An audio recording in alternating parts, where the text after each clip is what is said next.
So, guys, I don't know why our young black men feel as though they got to do time in order to be put on the music chart or to be relevant or to be part of this mafia scene or, this connotation that, oh, they're hardcore. So, this guy, Flipper Mafia, was released early on parole after 9 years behind bars. This is a Jamaica reggae artist. His real name is Andrew K. Davis, and he was released prematurely following a 9 year sentence in the United States prison. So, Fudham Mafia is now 43 years old, and he was let loose out of prison on October the 4th, which was just a couple of days ago, from the East Jersey State Penitentiary. He was initially sentenced to 25 years behind bars back in 2016. So the charges that he was found guilty for was money laundering and international drug trafficking. So apparently it was a ring that, according to the report put out by Yard Hype News, it was a ring that was in California, New Jersey, and Jamaica. So it was considered an international drug trafficking ring. So he had to compensate 250,000 US dollars in anti money laundering profiteering sanction. So this is what he had to pay to the courts. So the reason why he was let out before his time served was because after a convict has served 1/3 of their allotted prison sentence under New Jersey law, they're eligible for parole. But the requirements and the details of Flipper's parole are not disclosed. So back in 2013, Flipper was apprehended alongside his then girlfriend, whose name is Marsha Barnard. In 2014, Roger Davis, the artist's brother, was also arrested in relation to the crimes. So Davis was sentenced to 20 years in prison, while Bernard, the girlfriend, was sentenced to 21 years for her role that she played in the established drug ring. Davis was also among the 46 Jamaicans who were extradited. They were deported back to Jamaica. Additionally, 6 other persons who pled guilty to being a part of the drug ring were also sentenced, and the sentences ranged from 3 to 6 years behind bars. Reportedly, Flipper had the incentive and the foresight initiative to complete his high school diploma and also acquired a bachelor's degree in education while in prison. So, guys, that just goes to show when you go to prison, you got to make the best of it. When life gives you lemons, you got to make lemonade out of it. Now, he made the best of that bad situation he was in. If he's going to serve that time and do nothing and just lay around, eat, shit, and sleep, as the saying goes, he may as well invest it in learning something, being productive in society when he gets out. And that's what he did. He turned a bad situation into a good. He got his high school diploma, he completed that, and then he went on to a bachelor's degree in education. So he's got a story to tell. He's got a testament, and hopefully he doesn't backslide now that he's out, and he can become more productive in society. He can still do his music without this peddling of drugs, because I'm sure he has learned his lesson. It doesn't get you anywhere. It just gets you one of two things, either dead or in the jail, in the penitentiary. So last year, a video surfaced of Flipper singing praises to himself and how he went into the endeavor of completing his education while in prison. And the video was captioned, "Imprisoned Dancehall Artist." Flipper Mafia is earning his way to freedom through education. The entertainer recently attained his high school diploma and BA degree. So congrats, congrats, congrats to Flipper. I guess a lot of people remember Flipper for his brashness, his arrogance, his out of the way extravagance, because they said he used to give away money to his fans often. He had a little brush with acting. Back in 2002, he was in the movie Shatters along with other celebrities, and he played the role of John John. So his brother, Roger Davis, who was also deported, recently returned back to Jamaica with a whole bunch of deportees. And I'm going to tell you the truth, people. Sometimes they think being deported is probably one of the worst things. And when you examine it, sometimes it's the best thing that can happen for you, because the life back home is better. You may not have as much money, but the quality of life is a whole lot better.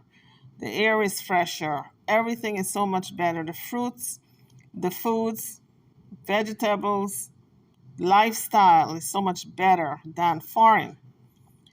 So you got to weigh the pros and the cons. Do you want more money, or do you want a better way of life?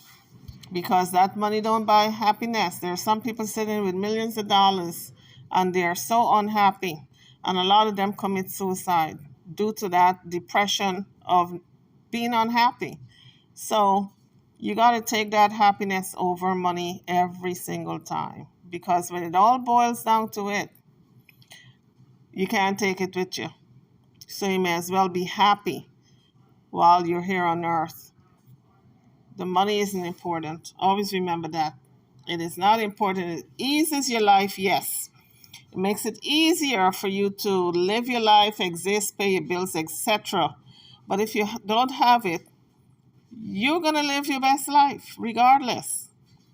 So Roger Davis is regarded as a drug boss who was convicted along with Flipper because they led an international narcotics syndicate ring.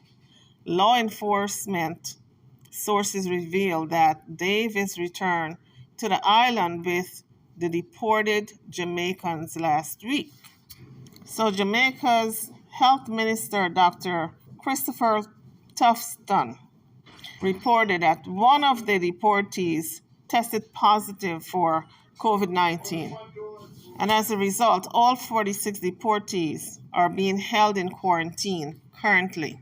So Davis's deportation came 4 years after he pled guilty to first-degree possession with intent to distribute cocaine in a federal court, and he was sentenced to 10 years in prison.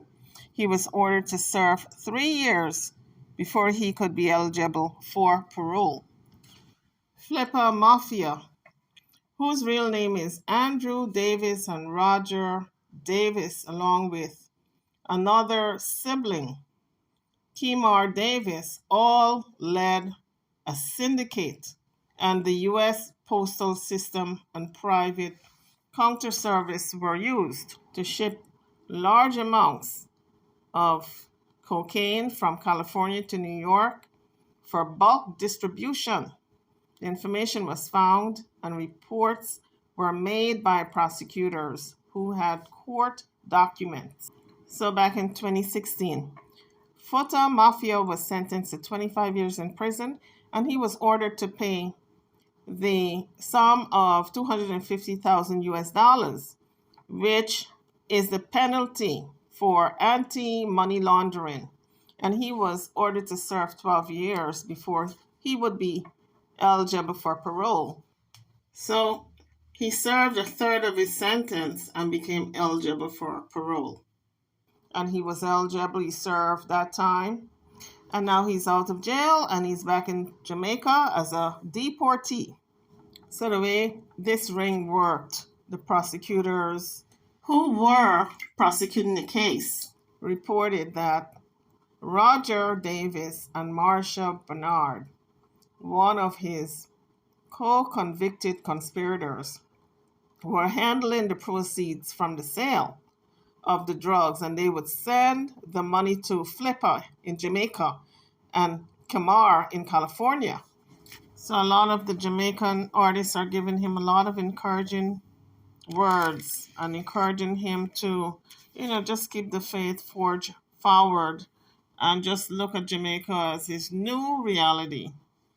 So the next story up is Constable Maitland, who was charged with the murder of his girlfriend. And these are the newest developments as of October 2022. So Maitland, the person who is the suspect in Donald Lee Donaldson's murder, has been slapped with an additional charge, while prosecution reveals new details about Donald Lee Donaldson's disappearance. So during the hearing on Tuesday, Constable Noel Maitland was slapped with an additional charge by the Home Circuit Court in downtown Kingston, Jamaica. Guys, we all have been following this case, and this child's body is still missing. And so many young people are turning up missing in Jamaica, all over the different parishes. So we're just baffled as to what's going on. Why all these kids are missing? Are we not seeing something? I think most of us know that he was scheduled for a bail hearing. Well, he had bail hearing in the Home Circuit Court in downtown Kingston on Tuesday. So instead of him being released on bail, he was slapped with an additional charge related to the disappearance and the suspected murder of his girlfriend, Donna Lee Donaldson. So prosecutors explained that Maitland went to another resident's apartment on July the 14th and told him that someone he knew had gone missing, and then asked to see the CCTV footage of July 12th. And after seeing parts of the footage, Maitland wanted to be deleted from the video, and he was allegedly seen entering his apartment with a woman and then later exiting without her.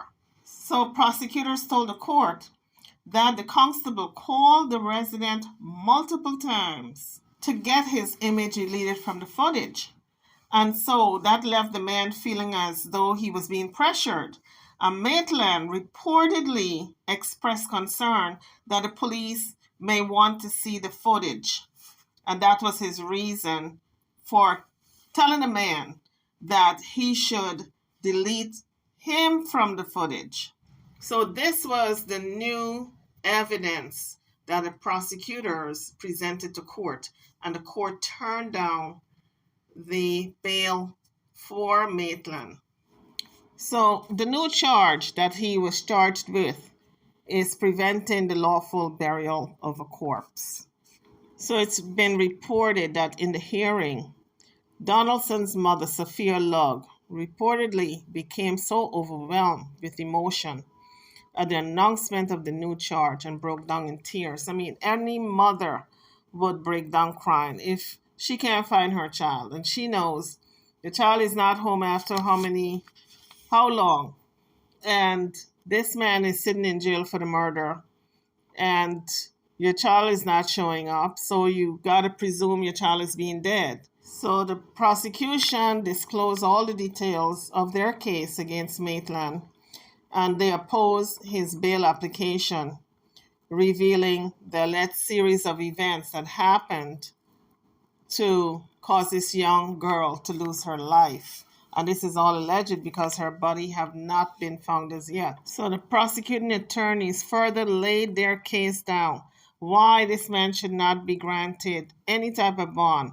And they said that on July the 13th, the constable went to a car wash along Lyndhurst Road, where he made inquiries about having his couch washed.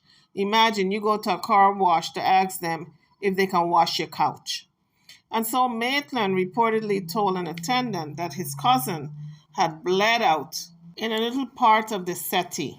And after injuring his hand later that day, Maitland hired a truck driver to transport the piece of furniture from the New Kingston apartment to the car wash.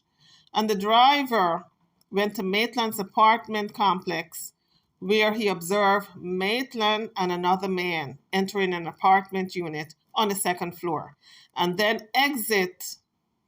they exited with a red or a brown couch. So this man is testifying that Constable Maitland, of course, he was a police officer, right? So he said his policeman led the driver to the car wash, and the third unidentified man joined them there. And all three of these men, the movements were captured on the CCTV footage. And that's the footage that Maitland wanted to be erased because he figured if the police officers start their investigation, then he wouldn't be on the footage. So all this is according to the prosecutors. And additionally, it was shared with the court that on July the 13th, Maitland called one of his neighbors who had several CCTV cameras around his apartment. And he told him that the camera may have recorded him walking by with a spiff, with a marijuana cigarette. So he was making this story up to try to get this man to delete him from the footage. So explaining that the footage could potentially jeopardize a potential promotion and jeopardize his job, he expressed that he wanted it to be deleted. So it appears as though Maitland was very, very busy trying to cover up his tracks because the prosecutors explained to the court that Maitland went to another resident's apartment on July the 14th and told him that someone he knew had gone missing, and then asked to see the CCTV footage of July the 12th. After seeing parts of the footage of July the 12th, remember that this is 2 days after the young lady went missing, after she disappeared. So she disappeared on the 12th, and he was busy trying to cover his tracks on the 14th. And after seeing parts of the footage, the July 12th footage, Maitland wanted to be deleted in the video. And so prosecutors alleged that he was seen entering his apartment with a woman and then later exiting his apartment without that woman. So guys, drop it in the comment section. I know all of you guys are just keeping an eye on this story because we want to know when and if he gets convicted, what will the sentence be? How long is he going to do time for? Because I don't see him not doing any jail time because all the evidence are pointing in his direction. Drop it in the comment section. Let me know. YouTubers, I'm over and out. Don't forget to like, share, and subscribe to my channel and to this video. Thank you for watching.